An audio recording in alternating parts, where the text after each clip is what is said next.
Hey everybody, welcome back to chemistry. And so now we're going into a section on how to calculate the change of enthalpy that occurs with a particular reaction. So we've already seen one way to do it. You can do it by an experiment called calorimetry.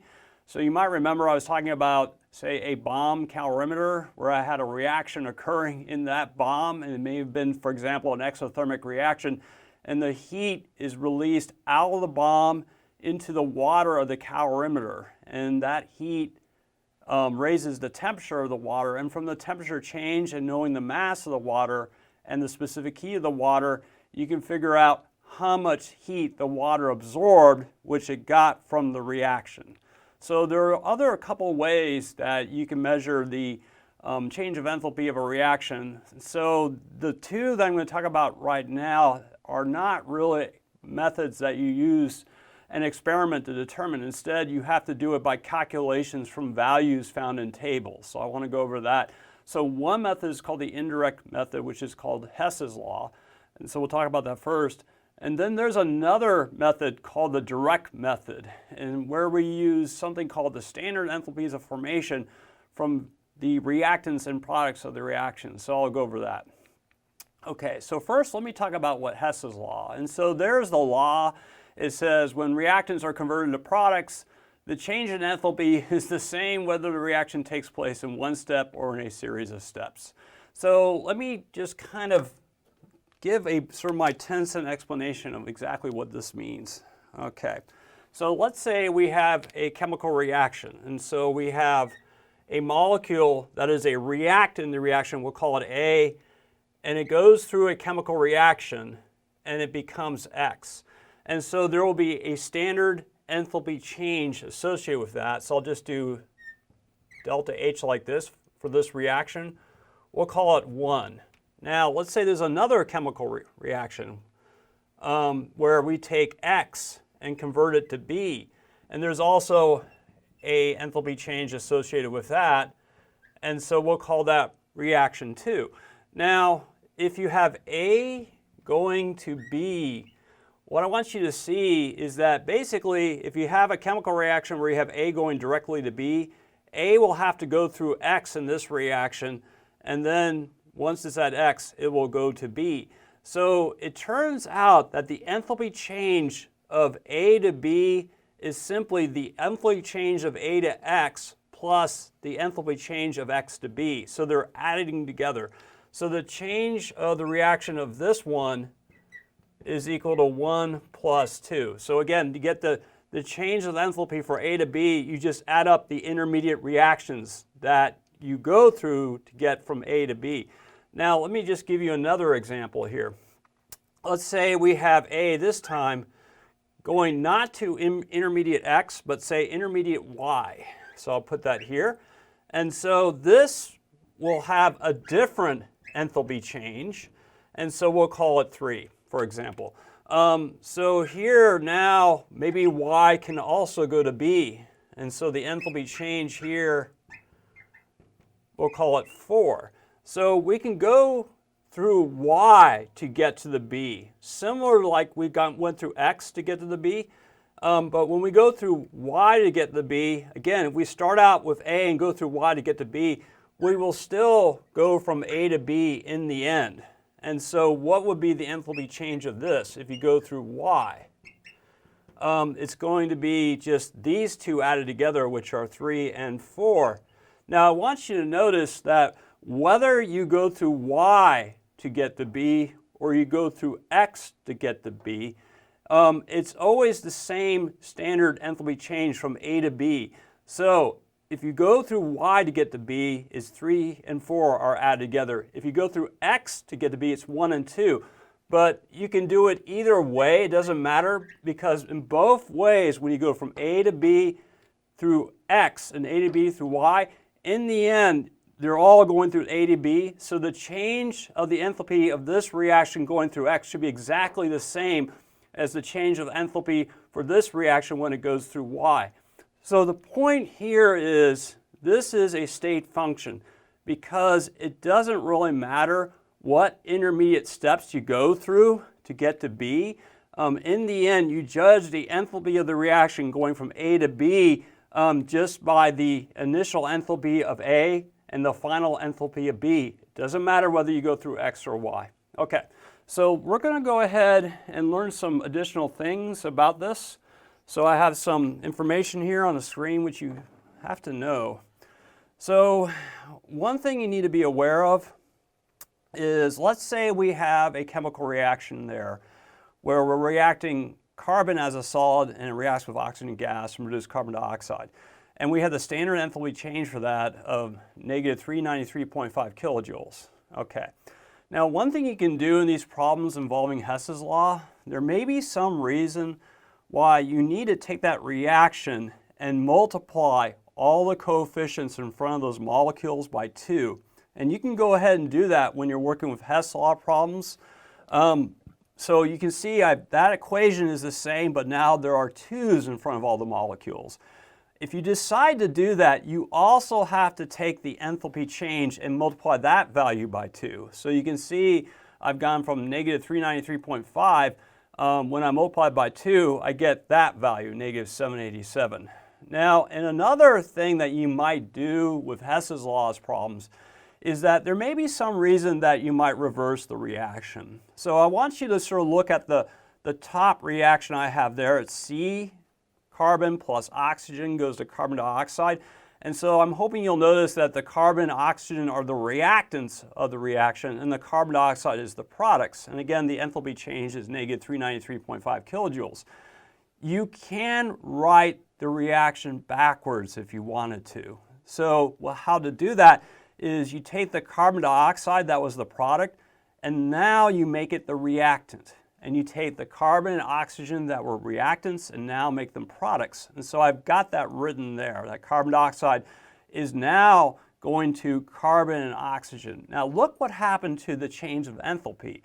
Originally it was at negative 393.5. It was a negative sign. But when I flip or reverse this chemical equation, I have to change the sign on the enthalpy change as well. So it's plus 393.5. Another thing you sort of have to look out for is be careful of state symbols. And just know that when you're looking at an equation like the one I just have there, which is carbon dioxide in the gaseous form is going to carbon and oxygen, just note the state symbols of these molecules. So for example, you might see a similar equation for carbon dioxide going from carbon to oxygen, but instead of carbon dioxide being a gas, it may be, for example, a liquid. And if so, you would see a parentheses with an L there. And if it has a different state and it's going to carbon oxygen, it will have a different change of enthalpy. So just a note when you're doing these problems is just kind of pay attention to the state symbols and make sure that the ones you think they are truly those. Okay, so let's go ahead and try this problem. So this is a typical Hess's law problem. So let me kind of explain it to you. So it says find the change of enthalpy for the following reaction. And so we have a reaction there where nitrogen gas is reacting with oxygen gas to give us nitrogen dioxide. And you can see that's a balanced equation. And so what we're trying to do is find the enthalpy change of that reaction. Now, you may, for some reason, may not be able to do that experimentally. Maybe it's just too dangerous to carry out the reaction. And so what you might try to do is take two other reactions whose enthalpy changes are known, and from those two reactions figure out what the enthalpy changes for the one that you're trying to find. So that's the situation here. We have two reactions that might help us find the enthalpy change of that first reaction. So let me kind of go to the board and explain this.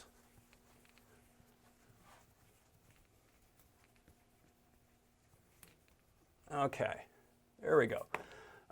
So what we're trying to find in this problem is nitrogen plus 2 of oxygen going to 2NO2. And for the moment, I'm just going to leave out state symbols just to sort of describe how to do the problem. And what we're trying to do is find the change of enthalpy of this reaction. Okay, and so I'm saying is what you can do is you may be able to take two other reactions and look at those enthalpies and see if somehow you can find the enthalpy change of this reaction we're trying to find. So one of the reactions is N2 plus O2 gives us 2NO. So the enthalpy change there is 180 kilojoules. Okay. And then the other reaction that we may want to try to look at is, let me see if I can get a better pen here. So 2NO plus O2 gives us 2NO2. Okay, and the change of enthalpy for this one is negative 112 kilojoules. Okay, so my question is this: is it maybe possible that we can add up the enthalpies of these two reactions and get this change of enthalpy for this reaction? The only way you can do that is that when you add up the reactants for these two equations, you get the reactants of the reaction you want. And when you add up the products of these two equations, we get the product of the reaction we want. If that happens, then yes, you can add up these enthalpies and get the enthalpy of the reaction. So let's see if we can do that. So one thing you first want to do before you sort of add up the reactants and the products is to see if there are any molecules that may cancel out, because maybe you have a molecule that is in the reactants in one of the reactions and a product in another reaction. If so, then you can cancel it out, and then that sort of simplifies the equation a little bit. So yes, I see one we can cancel. So I want you to notice here, in this first reaction, we have 2NO as a product, but look, in the second equation, we have 2NO as a reactant. So we can cancel that out. So after we've done that, let's go ahead and add up the reactants of both of these equations and see what we get, and add up the products and see what we get. So I'm going to write that here. So I have, looks like I have N2 from the first reaction, N2, and then it looks like I have O2 as a reactant in the first reaction and O2 as a reactant in the second reaction.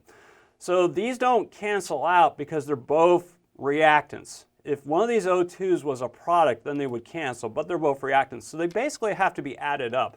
So it's 2O2. Now, what else do we have? Okay, we have to look and see what we have for the products of the reaction. Looks like we dealt with the reactants of the reaction. Let's check the products.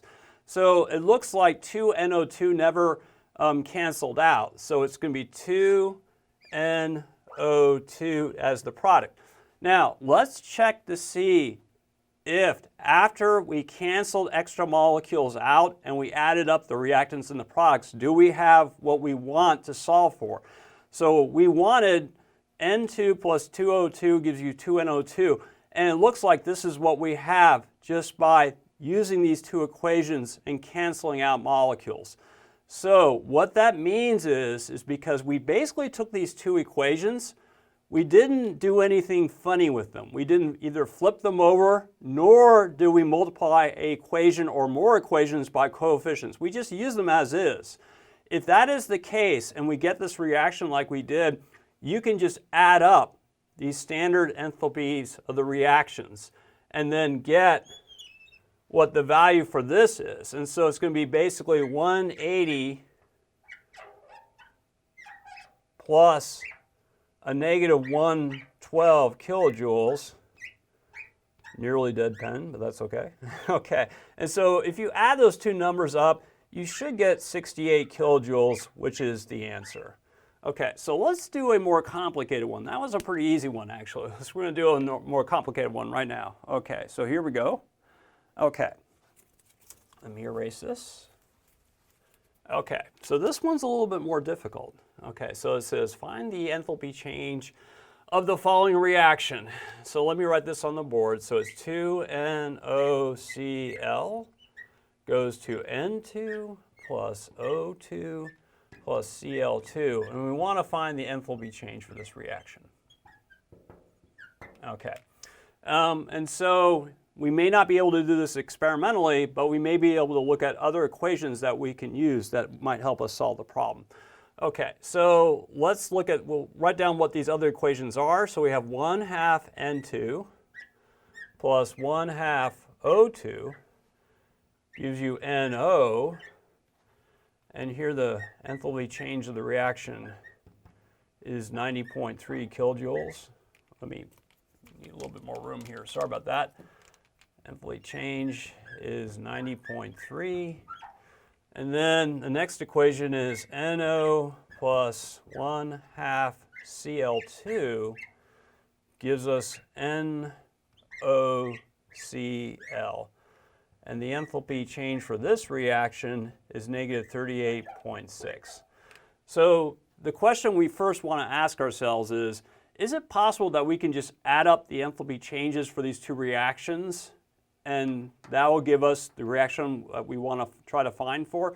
Again, the only way you can do this is you have to add up the reactants of these two reactions and get the reactant of the reaction we want, and you have to add up the products of the two reactions and get the product that we want. And I think if you look carefully at this, you can see that that's not going to happen. So for example, we need 2NOCl as a reactant in this problem we're trying to solve, and I don't even see NOCl as a reactant in these two equations. So we're going to have to modify these equations somewhat to sort of set up a situation where we can add up the molecules and we might get this equation that we want to solve for. So what I'm going to do is, the first thing I want to do is, I noticed in the equation that we want to solve for, we have 2NOCl as a reactant. Now looking at the second equation, we have NOCl as a product. So I think what we want to do is flip the reaction. So we're going to go ahead and do this. So how do you flip the reaction? So if you have NOCl as a product, all we're going to do is make it a reaction or a reactant. So I'm going to put this NOCl here, like that. Now here, in this original NOCl reaction, the NO and the half Cl were reactants. Now we're going to make them products. Again, we're flipping the reaction over. So it's going to be NO plus 1/2 Cl2. Okay, now let's talk about if there's anything more we may want to do with this reaction. So yes, there could be one more thing we might want to do. So we have flipped over the reaction. So actually we can go ahead and modify this enthalpy for this. So the original enthalpy for this reaction is negative 38.6, but because we flipped it over, it'll now be plus 38.6. So that's good. Okay, now there's one other thing I think we can do here which might help us. Notice that in the original problem we have 2 NOCl molecules that we're going to react. And here we only have 1 NOCl molecule. So what we can do next is maybe multiply this entire equation by 2. And then that gives us something that more represents what we're trying to find. So I'm going to go ahead and write this down here. So it's 2 NOCl gives you 2 NO, excuse me, right? Because we want 2 NO plus Cl2, right? Because 2 times 1/2 is just going to be 1. Okay. Now, do we have to modify the enthalpy for this reaction? Yeah, we do, because look, with this reaction, it was just the 38.6 was associated with 1 mole of NOCl breaking down, but now that we have 2 moles, we have to double this. So it's going to be 38.6, let me work that out really quick, 38.6 times 2, it's going to be delta H is equal to 77.2. Okay. Now, let's see where we're at. So we have 2 NOCl here. Let's go ahead and not forget about this other equation here. Okay, so I'm going to write this here. So we have 1/2 N2 plus 1/2 O2 gives you NO. And so we have delta H is equal to 90.3 90.3. Now, my question to you is this. Let's just kind of focus on what we have now. So I'm going to erase this top equation. Okay, my question to you is this. Can we add up these two equations and get what we want? So I don't think so, because what we have now, we have some more problems still with this first equation. As it's written here, it's 1/2 N2 plus 1/2 O2 yields NO. And so 1/2 N2 and 1/2 O2 are reactants, and I don't see them there. So we have to do some more work. It looks like we're going to have to maybe change the first equation a little bit. So let me go back up here for some room. So what I'm going to do, I think what might work, is I'm going to flip over the first equation. So let's go ahead and do that. So I'll write that here. NO yields 1/2 N2 plus 1/2 O2. And so now let's see what we got. So when we flipped over the first equation, we had 90.3, and now because we flipped it over, the enthalpy, I need a little more room, the enthalpy is now negative 90.3. Okay, now let's rewrite the second equation again. So it's 2NOCl equals 2NO plus Cl2. And so the second equation, delta H, is now at 77.2. Okay. Now, let's see where we need to go next with this. Okay, we're still not quite there. So let me just kind of show you how to finish this off. So it looks to me we can solve this if we just multiply this top equation by 2. So let's go ahead and write that out. So it's going to be 2NO gives you 2 times 1/2 N2 is just N2. 2 times 1/2 O2 is just O2. Now what's going to happen to the delta H? And so basically we multiply everything here by 2, so the delta H, which is negative 90.3, needs to be doubled as well. So the delta H here for this reaction is negative 90.3 times 2 is 180.6. Okay. Now let's rewrite the second equation now. So it's 2NOCl yields 2NO plus Cl2.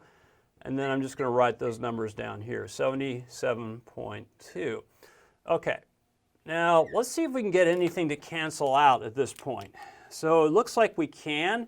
So we have 2NO in this first equation in the top reaction, and we have, it's on the reactant side, and we have 2NO in the second equation on the product side. So 2NO cancels. Now I don't see anything else that cancels, so let's write out what these equations add up to in terms of their reactants and the products. So just looking at the reactants, from those two equations we only have 2NOCl, and then we have N2 from this first equation, O2 from the first equation, and then Cl2 from the second equation. So those can be added up, and those will be the products of the equation. So it's N2 plus O2 plus Cl2. Now, is this equation that we've just created here, is this the same for what we want to solve? And it looks like they are exactly the same. So if that's the case, now we can go ahead and take these enthalpies that we had modified, and what we can just go ahead, with the ones they are now, they are fine. We can go ahead and add them up, so let's go ahead and do that. So it's going to be negative 180.6 minus 77.2, and I get a delta H of negative 103.4, and all these units should have been kilojoules, which is fine. So that would be the correct answer. Okay, well, thank you for listening to that description, and we will see you soon.